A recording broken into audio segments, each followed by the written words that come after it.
का जो डाटा है मंथली बेसिस पे जो आता है, आप लोगों के नॉलेज में होगा कि जो माहाना सेल का एक डाटा है पाकिस्तान ऑटोमोबाइल एसोसिएशन के थ्रू मंथली बेसिस पे शेयर किया जाता है। और ये मोस्टली डाटा तमाम कंपनी वाइज भी और जो आप उसको कह लीजिए कि आइटम वाइज या नेचर ऑफ जो व्हीकल है उसके हिसाब से भी डिवाइड करके या एक प्रॉपर अक्यूमुलेट किया जाता है, फिर उसको एक सेग्रीगेट करके भी दिया जाता है और इकट्ठा करके भी डाटा दिया जाता है। ये दोनों सूरतों में होता है। और इस हिसाब से अगर देखा जाए तो जो कार और उसका डाटा है वैन्स जीप्स उनका मेनली जो डाटा शो कर रहा है वो है कि 31 महीने की सबसे lowest number of cars vans jeeps LCVs वो सेल हुई है। ये 31 महीने की लोएस्ट पोजीशन पे है।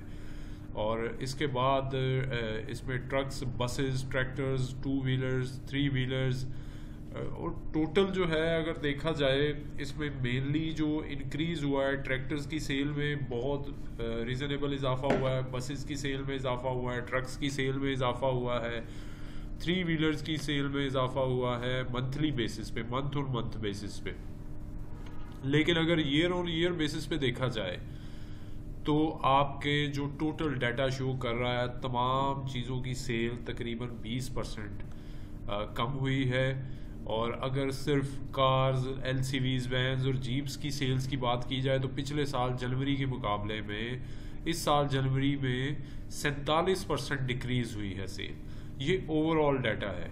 और अगर आप ये 7 महीने का जो फाइनेंशियल ईयर 2023 के 7 महीने का कंपैरिजन करें तो 40% कार्स जीप्स वैन्स की सेल डिक्रीज़ हुई है और ओवरऑल तमाम चीज़ों की सेल्स जो है पिछले साल के मुकाबले में 22% डिक्रीज़ हुई है।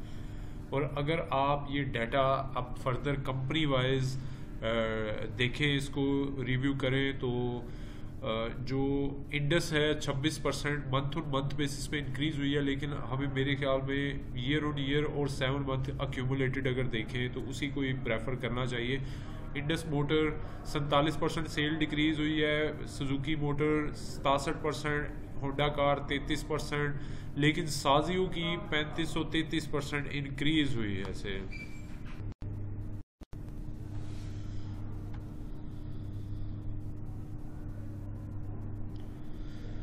जी, साजियो की सेल्स में एक बड़ा मैसिव किस्म का इंक्रीज़ आया है जिस वजह से आज इसकी शेयर प्राइस भी एक रीज़नेबल जंप शो किया उसने।